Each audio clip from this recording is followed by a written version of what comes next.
Herzlich willkommen bei Bloßfechten. Today I'm going to talk about how I sharpened an actual sword. I just got a new one manufactured by Mateusz Solowski as a custom order, and it was factory sharp, but not really cutting well. So I wanted to improve the edge. It's actually this little sword around here, you can see here in the back. So I looked up a few videos I could find online. There are a few from the well-known HEMA channels on how to sharpen a sword. Most of them use devices, technologies, tools, and I want to sharpen it by hand. And I want to show you what I've collected from all of these videos, and I thought it was worthwhile to put it all together. So most of the techniques I used were the same that are recommended for sharpening knives. But there were some difficulties regarding the handiness because a sword is very much bigger than a knife. I used sandpaper, I used whetstones, just like you would do with sharpening a kitchen knife. And in the end, what gave the final edge to my sword was surprisingly some cutting-edge Swedish technology, an IKEA knife sharpener. And I'm going to give you a step-by-step introduction and a little tool that made it easier for me to keep the right angle while sharpening the sword. So I started the way most knife sharpening tutorials start, with moving the knife over the grindstone while maintaining the angle with your hand. But with a long sword and the higher weight, I found it very hard to maintain the angle for the edge.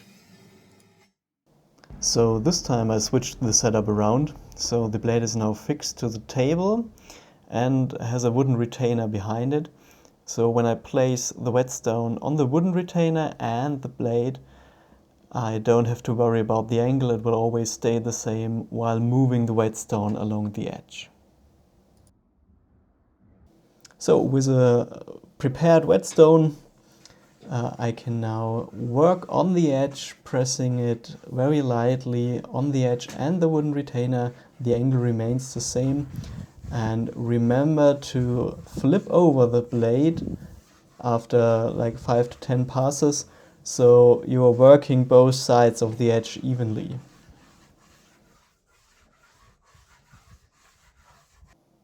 This is how it looks from the front. I'm applying very little pressure, just enough to keep the stone in position on both points where it attaches to the blade and to the wooden retainer. And always remember in the end to moisturize the whetstone regularly. In order to keep track on which parts of the edge you've already worked, I recommend applying these black marks with a Sharpie. And when you remove steel from the blade, you also remove the markers. Where I grinded the blade, the black marks also vanish with the material that I grind off.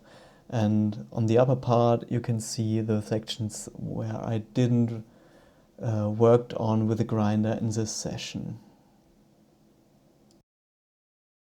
And by the black markings, I can also tell whether I have an even, flat surface towards the edge, or if there's still a bevel on the material. So the dashed line here indicates that I've taken away material, but not on the edge. So it's not yet a level surface. So after several hours of first grinding with the sandpaper, then grinding with whetstones, the edge angle was better now. And it was decently sharp, so I can show you here on this paper test. So the sword cuts without much resistance, but it doesn't produce a clean cut. It was not razor sharp, if there's something like this. So I thought, well, I use a lot of techniques from knife sharpening, so why not simply use a knife sharpener to maintain and trim the edge? And yeah, it felt a bit wrong using it on a handmade sword, but yeah, I will show you what is done and how greatly improved the edge was after using a simple, inexpensive knife sharpener for the final trim. So I'm again not moving the sword through the sharpener but the other way around, with a clear direction, not going back and forth, with slow and consistent movements. So, and now that the sword was sharpened, you want to know how sharp was it. So I made the paper cut test and some test cutting to see if the first time I ever sharpened a sword by hand actually worked out or if I made it duller. So again, this time the sword cuts through the paper easily and it leaves a very clean ridge. So now onto some usual targets. This box drink doesn't even move, so clean is the cut. And the final contender, we were close to Halloween while filming this, doesn't stand a chance. So you can see, with a few hours of work with your own hands, you can decently sharpen a sword all by yourself. You don't need expensive tools or tools that you would rather buy when you regularly sharpen swords. And yeah, surprisingly cheap, you can maintain your edge with knife sharpeners you would also perhaps have for your kitchen. I hope you enjoyed the video and find my tips useful for sharpening your own swords. If you would like to see a video about the sword that I've sharpened,